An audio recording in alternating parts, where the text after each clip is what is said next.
Hello you all, कैसे हो सारे।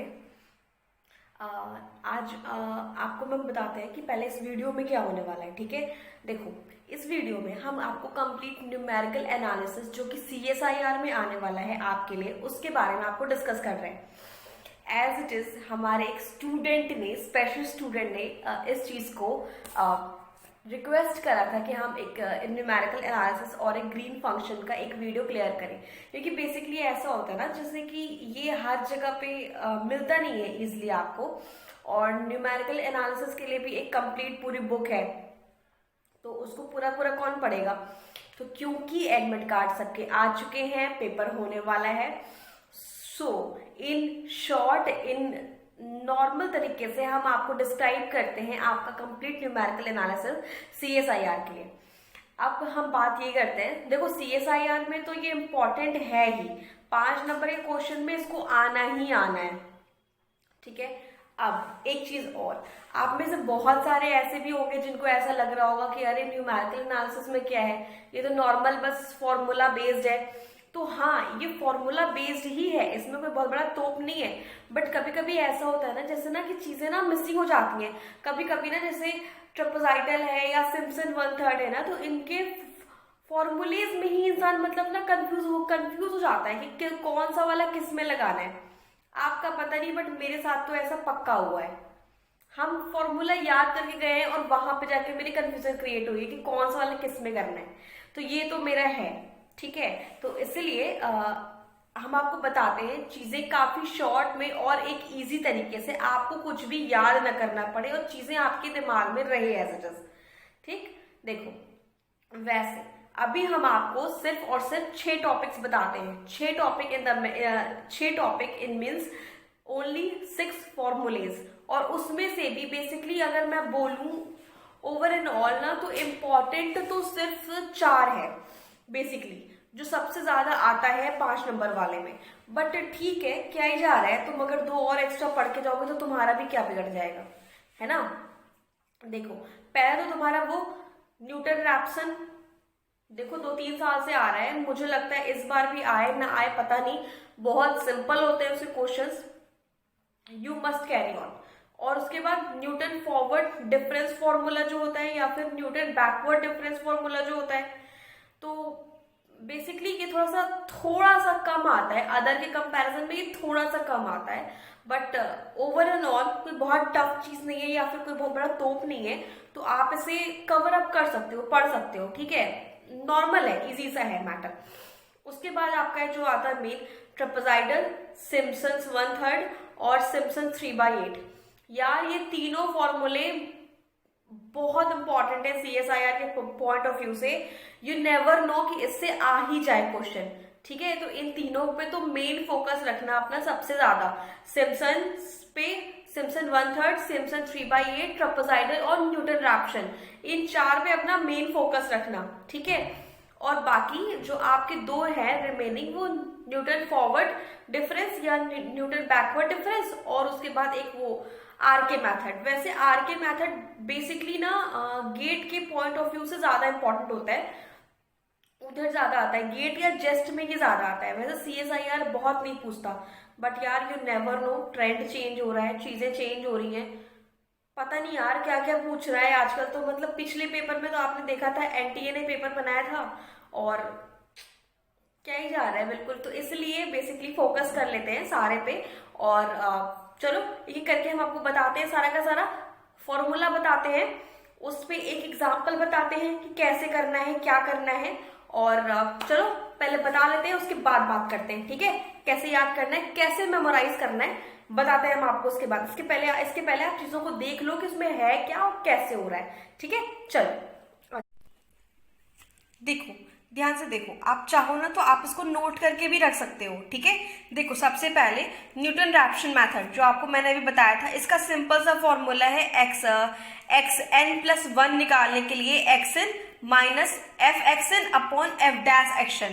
ठीक है, अब इसमें क्या है, देखो कोई भी एक, जैसे एक एग्जाम्पल के तौर पे अगर मैं आपको बताऊं, आपको ना x0 गिवन होगा क्वेश्चन में, जब भी आपको गिवन होगा एक फंक्शन गिवन होगा और आपको x0 गिवन होगा क्वेश्चन में, आपको वहां पे x1 निकालना है। ठीक, और जब आपके पास x1 आ जाए तो फिर आप यहाँ पे रखो अपना x1, फिर आप यहाँ से x2 निकालो। ऐसे आप कंटिन्यू निकाल सकते हो बार बार, ठीक है। अब जैसे देखो एग्जाम्पल के तौर पे मैं अगर आपको बताऊं, देखो एक फंक्शन हमें यहाँ पे गिवन है, ठीक है। मान लो fx दिया हुआ है 3x³ माइनस 4x माइनस 5, ठीक। अब इसका यहाँ पे x0 गिवन है 2, ठीक है। तो हमारा फॉर्मूले के हिसाब से क्या हुआ, x1 अगर हमें निकालना है तो यहाँ पे रखो आप x0, ठीक, माइनस आपका ये जो फंक्शन है यहाँ पे x0 रखो आप सब में। x0 आपका 2 दिया हुआ है ना, यहाँ पे आप सबका रखते चले जाओ, ठीक है। इसको रखने के बाद आप यहाँ पे देखो नीचे वाले में f डैश एक्शन आता है, ताकि इसका आप एक बार डिफरेंशिएट कर दो। आप देखो यहाँ पे अगर आप एक बार डिफरेंशिएट कर दोगे तो क्या हो जाएगा, 9x² माइनस 4, ठीक। यहाँ पे तो x है नहीं तो इसका तो हो गया 0। देखो सेम एट इज यहाँ पे आप रखो xn रखो अपना, आपको जो दिया हुआ है x0 की वैल्यू 2 उसको रखो। देन आफ्टर इसको एक बार आप सॉल्व कर जाओ पूरा, देन 11/32 एंड दिस इज 2 तो गिवन है ही हमारा जो हम हर जगह रख रहे हैं, एंड आपको यहाँ पे x1 की वैल्यू मिल जाएगी। आप अगर चाहो तो आप 1 मिनट वीडियो को पॉज करो, खुद कैलकुलेट करके देखो, यू गॉट द आंसर। देखो सेकेंड वाला हमारा है न्यूटन फॉरवर्ड डिफरेंस फॉर्मूला, ठीक। इसका फॉर्मूला ही मतलब है तो देखो लंबा दिखता है, बस ये बड़ा दिखता है नहीं ऐसा कुछ। See this y is equal to y0 plus u delta y0 plus u minus 1/2 factorial delta square y0। ऐसे ही आगे जाएगा u minus 1 u minus 2 upon 3 का फैक्टोरियल डेल्टा क्यूब y0। ऐसे ही कंटिन्यू आगे चलता चला जाएगा। अब इसमें देखो आपको xi और fxi गिवन होगा क्वेश्चन में, ठीक है। xi और fxi आपको दोनों क्वेश्चन में गिवन होगा, ठीक है। ये हो गया आपका x, ये हो गया आपका y। जहां आपको y0 यूज करना है वहां पे इसको आप सबसे पहला वाला जो होगा ना टर्म उसको आप एज ए y0 यूज कर सकते हो, ठीक है। अच्छा अब इसका जो ये देखो इसके आगे delta y delta square y delta cube y ये आप खुद निकाल सकते हो वेरी इजली। सी दिस, ये है, इन दोनों को माइनस करो, यहाँ पे आएगा 6 आया, फिर इन दोनों को 7 और 17 को करो माइनस, यहाँ पे आया 10, फिर 17 और 31 को माइनस करो, यू गॉट 14। अब देखो अब यहाँ पे आना है, इन दोनों को तुम माइनस करो 4, फिर इन दोनों को माइनस करो 4, फिर देखो फिर इन दोनों को तुम माइनस करो 0। जब तक तुम्हारा 0 नहीं आ जाता यू गॉट कंटिन्यू माइनस, या फिर जब तक तुम्हारा यहाँ पे एक सिंगल बचता नहीं है एक फंक्शन, तब तक आप इसको कंटिन्यूटी में करते चले जाओगे, ठीक। आपका यहाँ से y1 y स्क्वायर और मतलब delta y delta square y delta cube y तीनों निकल आएंगे। सी दिस, u आपका क्या है, यहाँ पे u निकालने का फॉर्मूला एक होता है x minus x0 upon h। h क्या है आपका, h आपका होगा स्टेप वैल्यू। स्टेप वैल्यू भी आपको क्वेश्चन में गिवन होगी, अगर क्वेश्चन में नहीं गिवन होगी देन आप ये देखो कि इन दोनों में डिफरेंस कितना है, x माइनस x0 में डिफरेंस कितना आ रहा है, x0 माइनस इन दोनों में डिफरेंस क्या है, डिफरेंस सब में देखो सेम ही है ना। इसका जो सी दिस, आप इसको डिफरेंशिएट करो, आप यहाँ पे इस फॉर्मूले में इसकी वैल्यू डालो। सी दिस, y है y0 आपका एज इज 1, u आपका क्या आया यहाँ पे 0.5 एंड मल्टीप्लाई बाय 6 क्या है आपका जो डेल्टा y निकला उसको हमने डाला plus u into u minus 1/2 factorial multiply by delta square y plus देखो अब यहाँ पे क्योंकि यहाँ पे डेल्टा क्यूब 0 हो गया देन इसके आगे हम नहीं बढ़ रहे, बट अगर ऐसा होता कि यहाँ पे डेल्टा क्यूब की कोई वैल्यू होती देन स्टिल आप इसको फॉरवर्डली प्रोसीड करते, ठीक है। एंड आप इसको सॉल्व करोगे यू गॉट योर आंसर। देखो आपका नेक्स्ट ट्रेपेजॉइडल रूल, आपको सिंपल एक फंक्शन दिया होगा, उसमें एक लिमिट दी होगी आपको x0 से xn तक, ठीक है, जिसमें आपका फंक्शन डेरिवेटिव हुआ होगा। अब वहां पे आपको इसको सॉल्व करने का क्या है, h/2 जो h आपका होता है स्टेप फंक्शन वो आपको क्वेश्चन में गिवन होगा, नहीं गिवन होगा तो you just calculate xn minus x0 by 2 by n करके, ठीक है, जितने भी दिए होंगे वो। उसके बाद y0 सबसे पहला और सबसे आखिरी वाला टर्म को एक साथ रख लो प्लस 2 करके जितने भी आपके रिमेनिंग टर्म्स हैं वो आप एक साइड कर लो, ठीक है।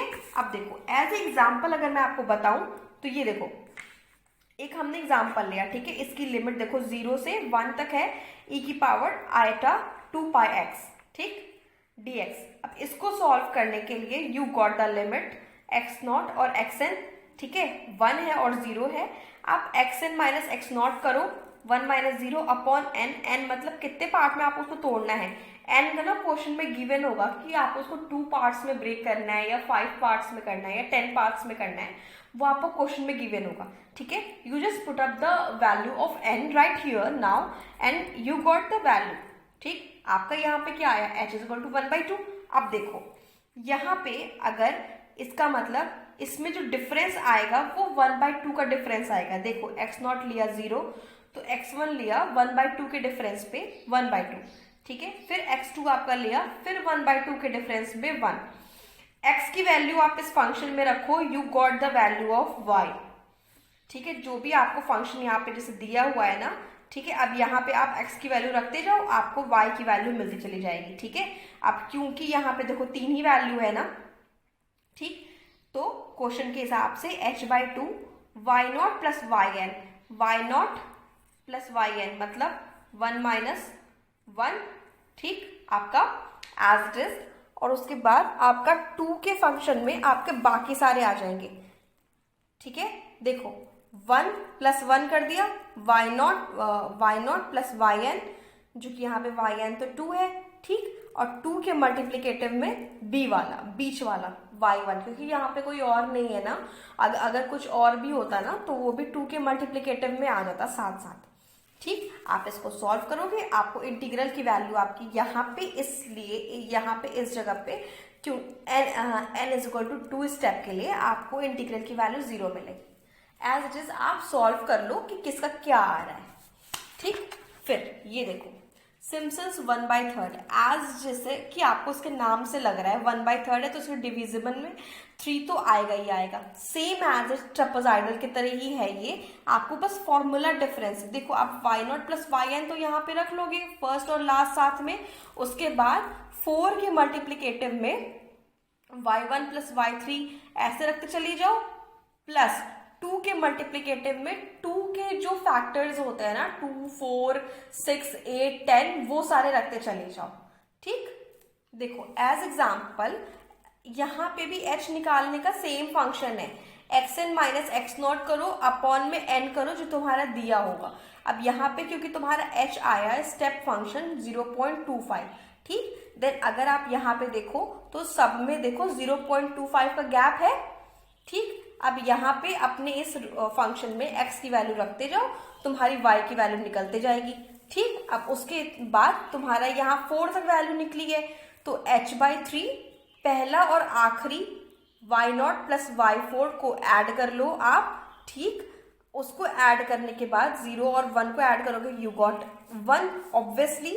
उसके बाद आपका ये जो 4 के मल्टीप्लिकेटिव में y1 और y3 आ जाएगा, और 2 के मल्टीप्लिकेटिव में 2 के फैक्टर्स मतलब 2 और 4 आ जाएगा एज इट इज, ठीक, वो आपका हो जाएगा। इसको आप सॉल्व करोगे, यू गॉट द आंसर 0.67657, ठीक है।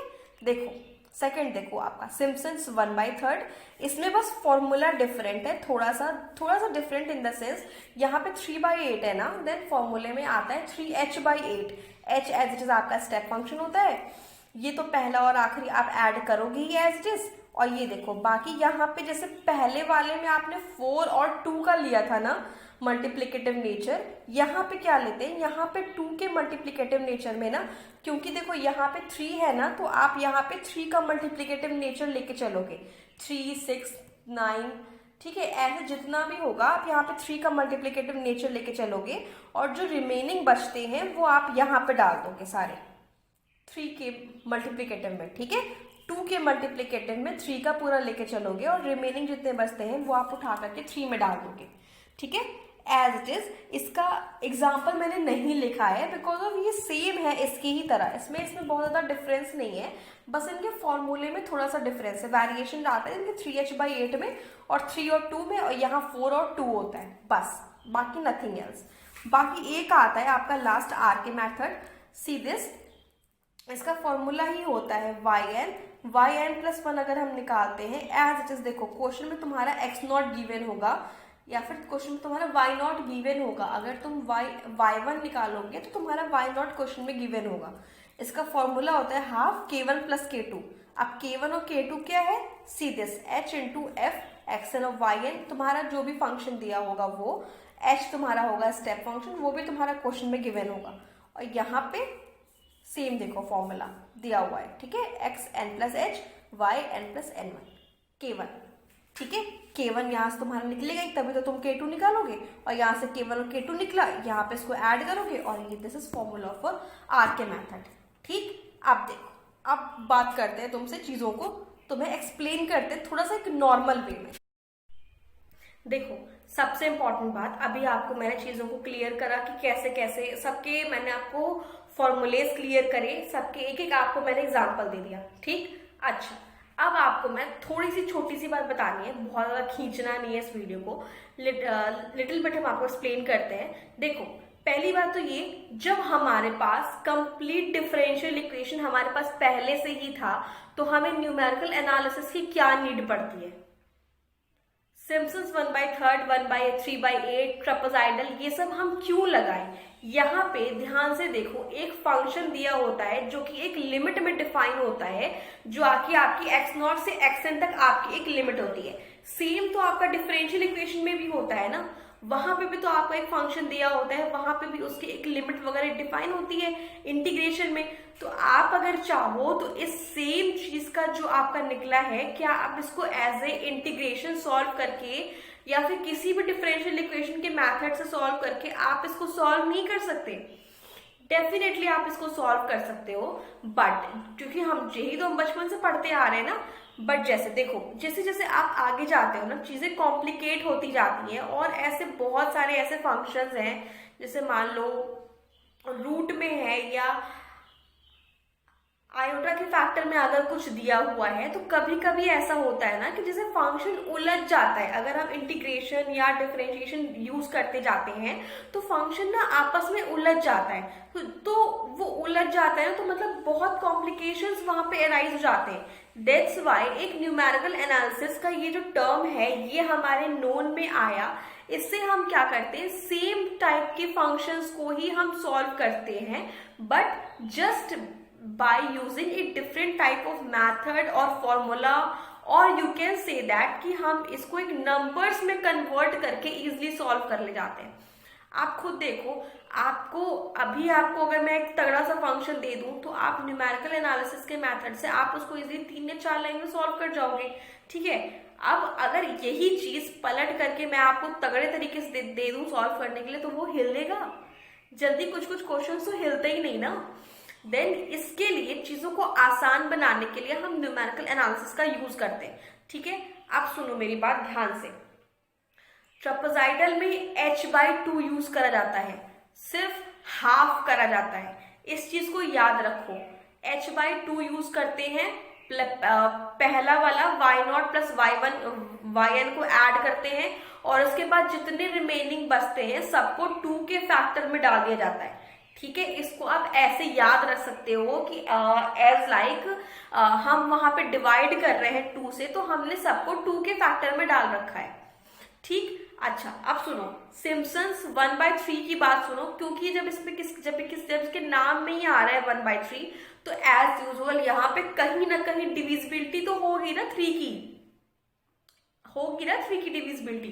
देन यहाँ पे आपका h/3 आता है स्टार्टिंग में, as usual yn + y0 + yn अब वहां पे करोगे, एंड जब आप उसको आगे लेके प्रोसीड करोगे, यहाँ पे 2 का मल्टीप्लीकेटिव फैक्टर आता है, जिसमें से कि 2 के सारे फैक्टर्स रखते चले जाओ, रिमेनिंग जितने हैं उसको 4 के मल्टीप्लीकेटिव में रख दो, दैट्स इट, ठीक। अब सिम्पसन्स 3/8 का देखो, जब इसमें सिम्पसन्स के 3/8 के नाम में ही है, अगर 3/8 है, इसका मतलब वहां पे 3/8 का कुछ ना कुछ डिविजिबिलिटी तो हो ही रही होगी। As usual you can put up the formula as like 3h/8 and got the result of y0 + yn। उसके बाद जो रिमेनिंग बचता है उसको आप 3 और 2 में ब्रेक करोगे। 3 और 2 में सिम्पसन 3/8 का ब्रेक करा जाता है, जिसमें से कि 2 में आपके जो 3 के मल्टीप्लीकेटिव फैक्टर्स होते हैं 3, 6, 9, वो आप रखते चले जाओगे और आपका जो रिमेनिंग स्टार्टिंग में जो 3 का मल्टीप्लिकेटिव होता है उसमें जितने बचे कुचे हैं वो सारे सारे उठा के डाल दोगे। ठीक, बस और कुछ नहीं होता है। इसको थोड़ा सा दिमाग में रखो, थोड़ा सा याद रखो, चीजें इजी तरीके से हो जाती हैं। बाकी आर के मैथड पे उतना गौर करने की जरूरत नहीं है क्योंकि CSIR के पर्पज से वो ज्यादा इंपॉर्टेंट नहीं है। स्टिल ऑन मैंने आपको बता दिया, आप चीजों को थोड़ा सा देख लो। और बाकी न्यूटन रैप्शन में भी कुछ था ही नहीं। xn minus fxn upon f dash xn, उसका एक डिफरेंशिएटेड वर्जन वहां पे रखना है, तो उसमें भी कुछ नहीं है, उसको आप इजिली लेकर के हैंडल आउट कर सकते हो। बाकी न्यूटन फॉरवर्ड और बैकवर्ड का जो डिफरेंस फॉर्मूला है कभी कभी आया है CSIR में। वैसे भी ये बेसिकली गेट और जेस्ट के पॉइंट ऑफ व्यू से इंपॉर्टेंट है, बट स्टिल ऑन आपको मैंने बता दें फिक्स फॉर्मूला ही तो है उसका। आप चाहते हो आप उसको 2-3 बार देखोगे ना, you definitely kept in mind कि वहां पे क्या हो रहा है क्या नहीं हो रहा है।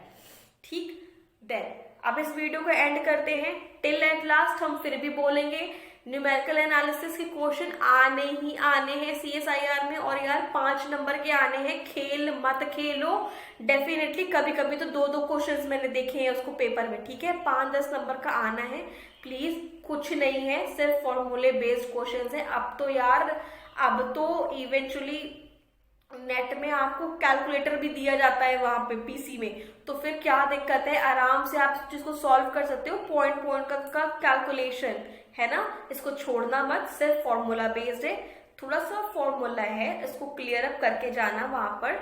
एंड सबसे मेन थिंग, इसके क्वेश्चन को जब भी आप वहां पे देखोगे ना, वहां पे क्लियरली मेंशन होगा कि आपको इसको ट्रापेजॉइडल से करना है कि सिम्पसन्स 1/3 यूज करना है या सिम्पसन 3/8 यूज करना है। चीजों को क्लियरली वो वहां पे मेंशन करेगा, आप वहां पे पढ़ना, देन उसके पॉइंट से फिर सॉल्व करना। एक चीज और हम कह रहे हैं, क्वेश्चन को देखने में कोई भी हड़बड़ी मत मचाना, आराम से देखना क्या लिखा है, कंप्लीट तरीके से देखना, उसके बाद आप फर्दर प्रोसीड करना चीजों को लेकर के, ठीक है। You definitely got the result, और ये गलत, इसके गलत होने के भी चांसेस काफी कम होते हैं, ठीक है। तो मुझे लगता है कि ये आपके लिए प्रॉफिटेबल होगा, ठीक। चलो टिल देन नेक्स्ट लेक्चर में मिलते हैं। चलो bye bye, see you guys, keep practising and keep learning.